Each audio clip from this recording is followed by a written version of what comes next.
Tako začnemo. Pozdravljam danes na uradnem obisku gostilno državnega sekretarja za obrambo Združenega kraljestva in Severne Irske, gospoda Bena Wallacea. Takrat so se končali uradni pogovori, ki ste jih vodila oba ministra. Za kratek povzetek današnjih pogovorov predstavlja se ministra za obrambo Republike Slovenije, ministra Matej Tonina. Na nadaljevanju pa bo izjavo podal še naš spoštovani gost, državni sekretar za obrambo Ben Wallace. I kindly ask ministers, Matej Tonin, and our distinguished guest, Minister Ben Wallace, to briefly summarize today's topics. Izvolite, minister. Dobar dan, lepo pozdravljeni, dragi Ben, dobrodošli na Ministrstvo za obrambo. Ladies and gentlemen, welcome. Dear Ben, welcome to the premises of the Ministry of Defense. Seveda smo danes največ časa posvetili prav Ukrajini in pa situaciji ob njenih mejah. Naj zelo jasno poudarim, da vse, kar se tiče Slovenije, je vsekakor boljše slabši mir, kot pa dobra vojna. Of course, today's talks were mainly focusing on Ukraine and its borders. And let me put it really clearly, it is much better to have a bad peace than a good war.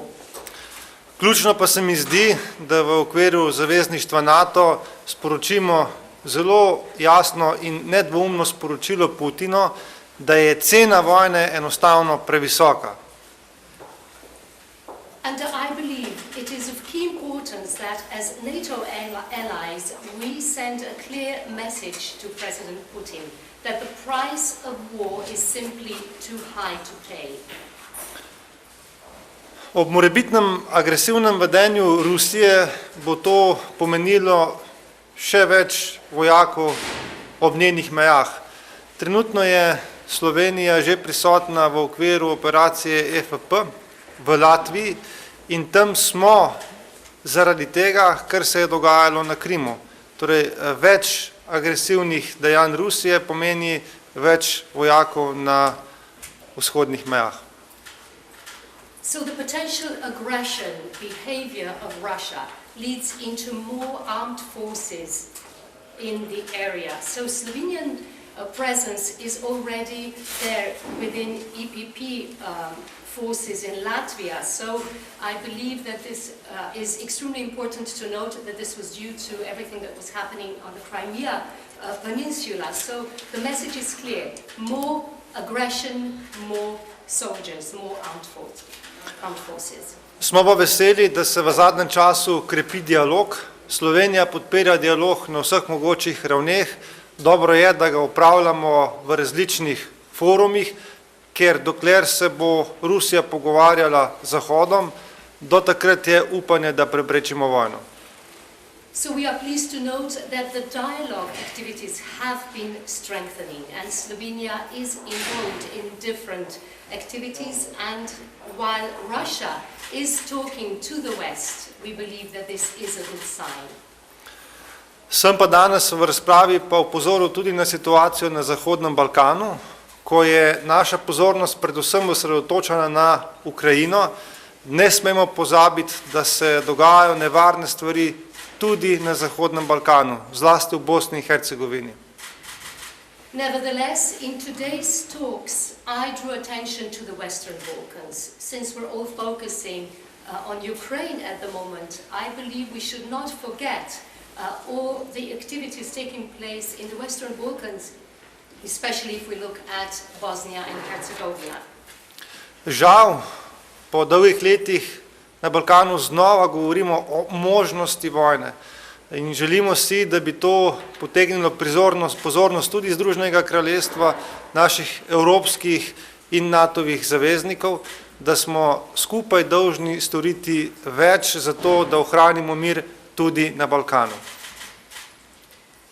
So unfortunately, there is still a threat of a repeated war, potential war in the Balkans.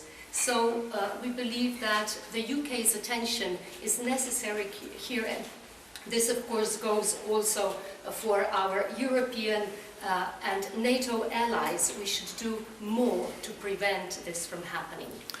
Razmere so krhke, tudi zato je Slovenija povečala svojo prisotnost v Bosni, ker se nam zdi pomembno, da manj kot so aktivne evropske države in pa tudi Združene države Amerike, bolj so aktivne v tem območju Rusija, Kitajska in Turčija.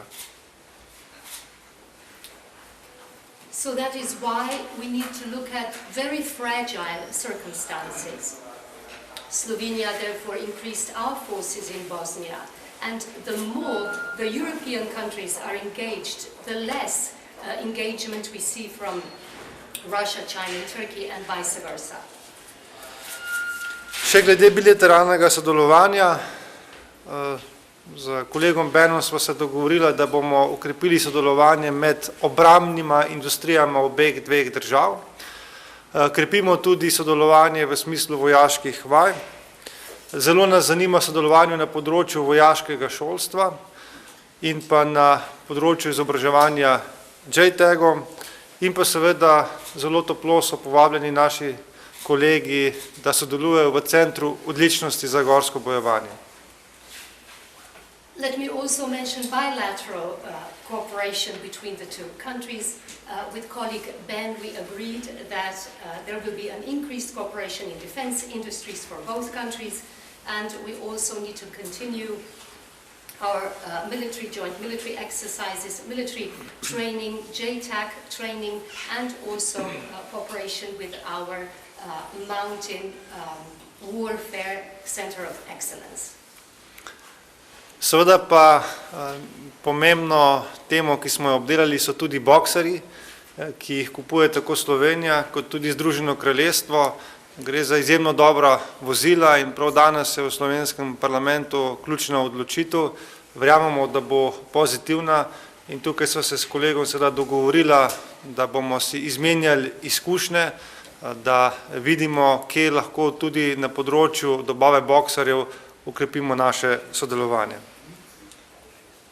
Another important topic that we share is the purchasing of Boxer vehicles. The UK and Slovenia are in this process, and these are extremely good vehicles, and just today the Slovenian National Assembly is adopting a decision for which I hope it will be positive for us, and along the lines of this cooperation we also exchanged experience to see how we can cooperate in this purchase as well.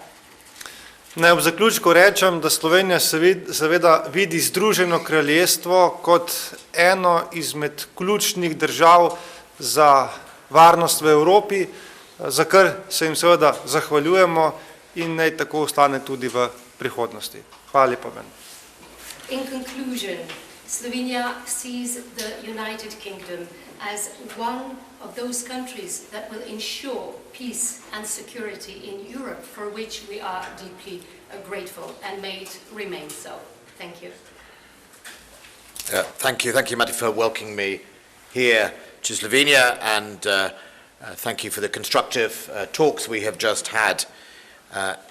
It's incredibly important for the United Kingdom to hear what Central Europe thinks of the current issues around Ukraine, but also in Bosnia. Don't need to translate? I'm not trying it. For us, there is no daylight between Slovenia, the United Kingdom, and NATO on the threat that Putin currently poses to Ukraine, and that the strong measures we need to take to deter, but also the strong determination to de-escalate through dialogue. We both agree in the very key values of defending the rights for sovereign countries to choose their own destiny, whether they are in NATO or not. That is a right that all countries wish and should have, and a country such as Slovenia knows that all too well in its history. And that is a right worth standing for and fighting for in time as we are challenged. We also believe in the policy of the open door policy of NATO. It's incredibly important. Countries choose NATO. NATO does not go around the world or Europe choosing countries. It is for those sovereign states to make that choice, and obviously when they do, or when they seek membership, NATO as a whole, as an alliance, comes to that arrangement. And we shouldn't forget that NATO is a defensive alliance. In its very core, Its articles are about defence. You attack one of us, you attack us all, no matter how big or how small, and no matter where you are in the geography, whether you are in the highest north, in the Arctic, or whether you are as far south as Turkey, whether you are big or small, we defend each other. And fundamentally, NATO is about the values that all of our members represent, and sometimes I think it is those values that threaten Russia rather than actually the imagined forces surrounding Russia, which is obviously not true when only 6% of Russia's borders have a NATO country on it. So we've talked a lot about Ukraine. The message for President Putin is clear that there would be severe consequences for any invasion in Ukraine. We would all suffer economically, both Russia but also Europe. Foodstuffs would increase, gas prices would increase, migration would increase. Many Ukrainians, we would suspect, would flee a country that was invaded if there was a full invasion. And I don't again have to remind the people of Slovenia what the consequences are of mass migration. And therefore, I think it is in all our interests to put as much effort in possible to both deter but also to engage the Russian government to make sure that this does not develop. But in all the noise of Ukraine, we mustn't forget Bosnia. It's incredibly important that the Western Balkans remains or continues on a path towards stability and not ventures off that path that could lead to more tragedies that we saw in the past of history, and indeed a place that spreads instability. Central Europe is incredibly important to the stability overall of Europe, and therefore all the efforts the United Kingdom can do to support both the European Commission and the United States in resolving the current impasses in Bosnia will have our full support, and we will definitely be listening to the advice from Slovenia about how we can support them and in support the EU efforts, and whatever resource we can put to it, we certainly will. On joint working and more exercising, I welcome the opportunities to do more. I'm very keen to explore more in your centre of excellence up in the mountain and warfare. Of course, I would happily do a lot more there with my background ski instructing, but I think there is a lot for us to work together on, and I look forward to exploring sending both British students and potentially British instructors to learn from each other. I think there's a lot of potential in shared aerospace industry. Some of the key capabilities Slovenia have, such as I was hearing about your recent electric aircraft, and we are all in the business of working together collaboratively to make sure that we benefit each other's industry and indeed provide our armed forces with the capabilities they desperately need. And that's why Boxer, I'm delighted that Slovenia and us are in the process of purchasing, hopefully after today's vote, but we will be both Boxer nations.